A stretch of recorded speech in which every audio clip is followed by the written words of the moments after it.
Bart, welcome. According to all rumors and everything, SARU is having a meeting on Thursday to decide on the competition structures of South African rugby, and I've again went into SARU and crawled wherever I could to hear Skinner stories and everything. So just to jump the gun a little bit. The major question that they're going to ask is this franchise cup that's up and coming, who's going to participate, who not. I see that it will be the 4 franchises, the Cheetahs, Griquas, Pumas, and then they included Eastern Province. Good for South African rugby. Yes, Carl. We have been very critical over the past year about the way that the Eastern Cape has been treated as an entity, and it's good to see. And hopefully, I know we don't want to be in a scenario where bags full of money are dropped in front of the EP doors. But assistance and motivating rugby to get going in the Eastern Cape is very important for development in South Africa. We know about the wealth of talent coming from the Eastern Cape, so it'll be good to have them back again. It'll be good to have them back in the Under 20 Cup, just as good it's been to have the Leopards in the Under 20 national competition, because it's really created a base for development of good young players. And I see it's the Southern Kings that reintroduced, because the EP, according to that agreement, doesn't form part of the franchises, but the EP King does, although it was liquidated a few months ago. But that's the good news. The bad news is that the South African Cup is going to be cancelled. Now, the South African Cup is where all the teams in South Africa, except for, if I understand it correctly, the Cheetahs, and I presume the Cheetahs would have been included, but the 4 franchises is going to play Pro 14, where the top 4, but it mentions the top 3, so I presume that the Cheetahs is included, where the top 3 teams of the rest of South Africa will have to qualify to play in the Franchise Cup, or the Currie Cup. That is now cancelled. So what's happening now, you've got the Falcons contracted with 22 players. I think the agreement says 25 professional players, and then 22 professional players, and then 23 almost professional players. So all those guys, and we know the SVD has also started contracting. We know Boland is contracting and everything. So that just throws them out of, no rugby for them for the rest of the year.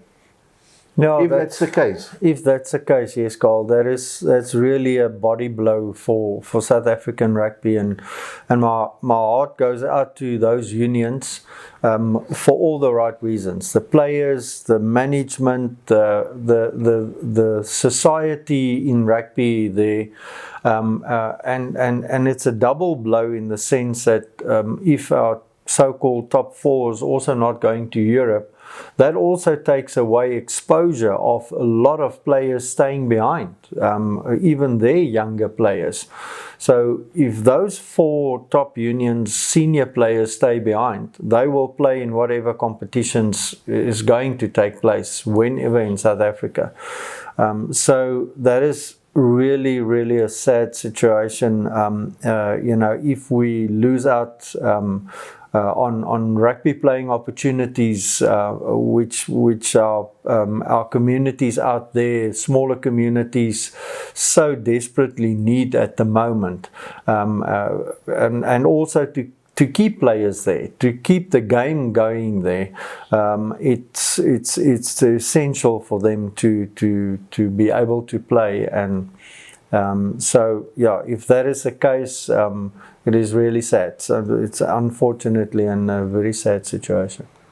Yeah, well, apparently most of the presidents of the clubs are more, or the unions are more worried about the budget of SARU than with playing. I mean, otherwise I would have said, you know what, we must play, or insist, because I mean, how many unions are there?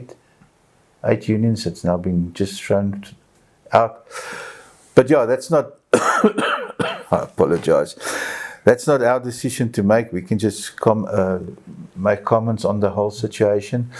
Then the Franchise Cup is where the Bulls, the Sharks, the Lions and Western Province is going to compete in a Pro 14 Cup before the Pro 14 Cup starts. That's the Rainbow Cup. It's supposed to start the 14th of April. So we take into account that most of the unions are going to give for the next 2 weeks their players off. I know Jimmy is starting on Friday again, obviously, and then the first games to start at the end of January, early February for the Franchise Cup. So they've got a month and a half to play each other before the Rainbow Cup starts. But if all the borders are getting closed for South African guys to go overseas and that, I don't see the Rainbow Cup being played, although the plans are that the Bulls and the 4 franchises, that they will play each other in the first rounds of the Rainbow Cup. That extends it into May before they actually have to travel overseas. But I can't, I don't know, I can't see the Rainbow Cup continue. I hope it continues, but I can't see that continue. Yeah, unfortunately, with what is busy happening, like you say, borders closing down, the numbers of cases not relinquishing. There is some positive downturn here and there, but not good enough yet. So we really hope to think that in the next couple of weeks to a month, there's a drastic change in the numbers, so that that we can have some measure of rugby going, and especially with the Rainbow Cup, because that's going to be a double blow to us. Keeping those players back in South Africa just worsens the exposure situation for younger players that would get even lesser playing opportunities, even with the bigger unions. So so we really hope and pray that that it actually do continue. Apparently, if my information is correct, if the Rainbow Cup does not happen, there will be a period of a month and a half after the first round, and then they will immediately start with the second round. That will be the Currie Cup, where the top 8 unions are getting played. What worries me, or what's not been said, is what happens with the bottom 4. The Cheetahs will announce in March if they're going through the Russian route to the European Cup. But what happens to the 4 unions? Let's say, well, if the Rainbow Cup is not going to happen, the Cheetahs are not going to play overseas. What happens with those other 4 unions if the Rainbow Cup happens? So they're going to be idle for the rest of the year? Yeah, Planning. that's a possibility, yes. So planning, but like I said, that's the gossip. The one that's upsetting me the most is the SA Under-20 Championships will be played over a single round, only from the start of September. Not certain if it's going to be played again in a bubble like Ellis Park was played under 21s, but these guys just have no worries about under 20 rugby. We do understand that there's cost involved with testing and. But somewhere, somebody must stand up and say, but this is important. Carl, if talent identification is any measure of priority to South Africa and SARU, we have got to give a lot of importance to the under 20 situation. So you've had players being under 19 last year, and or even younger, that has not played any rugby. So the most of our profiles that we currently have compiled on these players are from schoolboy level at an early stage. So I would really have gone out of my way and made sure that we had funding available, even if that meant that you had to create another, like you say, bubble environment, even if it's just for a week to 10 days, where you can have the junior teams playing against each other, go back home, and then get involved in the national, even if it's then only a one-round situation, so that you got some extra exposure and building blocks into these players. Because how are you going to keep these players going? Unions even tend to cut down on coaching staff now, because the whole high performance and development environment gets less and less money and attention. And we're going to end up in a situation that they're going to contract even less young players. And the current safety net for catching these young players and developing them is non-existent in South Africa. So I would really have gone out of my way to at least get these players starting earlier, or competing in two bubbles, or whatever the case might be. There certainly must be some role players that would like to get involved to make sure that these young players get exposure, because we're now in a phase where these players have not been seen playing for quite some time. And how do we evaluate these players going forward to go into senior contracts or even progress after that? The problem was last year that under 20 championship that was played at Ellis Park was done for the specific reason so that the unions can see, because they had to make a decision on what juniors they had to keep and what juniors they didn't have to keep. And that was an opportunity for the unions to gauge the players and see what they've got in the players, to contract them. But I mean, then you had the situation, Bart, and I know you said it will be fine, but you've got a situation where the Western Province and the Sharks, I mean, they just went through the motions. Because apparently they knew who they wanted, they knew who they wanted or didn't want. I think if we don't have a proper established under 20 competition over 2 rounds where it's a prestige tournament, then we're going to lose the under 20s. And according to me, we're well on our way to lose the under 20 rugby, because it doesn't make sense. And now for the first whimper, it's just get pushed away again. There's no earnest. Cheapest, it's difficult. I may not swear on the program. I mean, but it just seems that nobody seems to understand the value of an under 20 competition or under 21 competition. Yeah, that's been our issue all along, Carl. Is that we've been saying that we understand there's so-called other more important things, but I don't want to understand the fact that we are totally negating our building blocks of junior rugby at the moment in South Africa. And we're going to have and feel the negative effects of this in years to come, I believe. I mean, I would really even be in a situation where I would rather cut down in senior expenditure to make sure that we don't lose our total junior phase, which is bound to happen if things continue in the way it does for another season.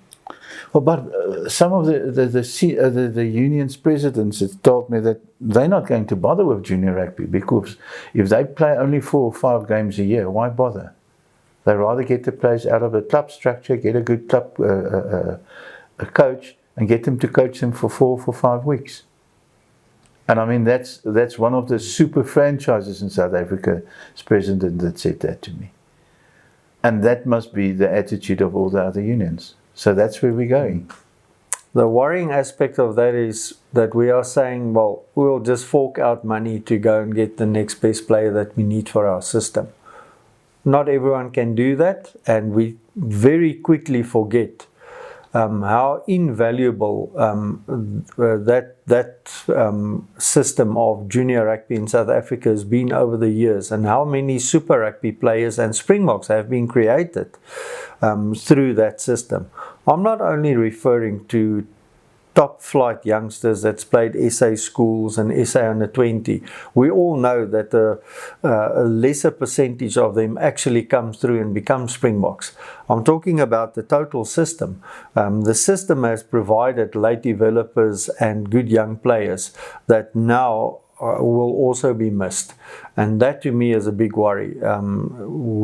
Like I say, we are currently carving out the building blocks out of our system, and we'll definitely feel the effects going forward, because we do not have proper academy systems going in South Africa like a lot of our counterparts in Europe do have, and they still make. I mean, we've just spoken about the National Academy of Italy over the past week, already playing matches, even in times like this. How important it is to them and there's a couple of South African boys involved there, to keep their system going, because that is their building blocks. How is it that it's more important to them all the time than to us? Or we just expect good players to put their hands up and move in and go and play Currie Cup rugby? I don't see that. I'm going to say a very controversial thing now, but I think it's better for South Africa to ensure that our top 8 unions have under 20 rugby, or rather better under 21 rugby, than carrying unions like the Volker and those guys, our second tier unions. If there's a decision to be made to choose between the two, I would go for the under 20, for the junior guys, because I mean, that's the money that SARU's got, and they must make a decision. I do agree with the fact that under 20 and under 21 level of development has got to get a lot more attention, and for that matter then money that's got to be channeled there. I totally agree with you, because like I say, we're making irreparable damage in my mind to our growth system at this stage that will hurt us for years to come. Sorry, Volker, sorry, Boland and those guys, but I mean, that's the fact. If that's the money, we must start rebuilding the amateur unions again to operate on their own, get their own competition. I would rather say to those guys, get your own president and make your own decisions, because SARU doesn't care. I mean, that's been said to us, that SARU only cares about the Springboks and that kind of stuff, and their latest actions, just shows it. But yeah, Bart, so the first news was good. The Kings are back, and the rest of I presume the rest of the news that we're going to get on Thursday, or just after Thursday's meetings, is not going to be so good for South African rugby. Let's hold thumbs. Yeah, that's not going to work. Thank you so much. For Stadio, a qualification isn't just a qualification. It's more students inspired to reimagine their possibilities. With 5 faculties, 10 campuses and over 50 accredited qualifications, undergraduate and postgraduate studies, contact, distance and blended learning, we're transforming higher education into something that's truly multi-faculty, multi-campus and multi-mode. Stadio, a new vision in higher education.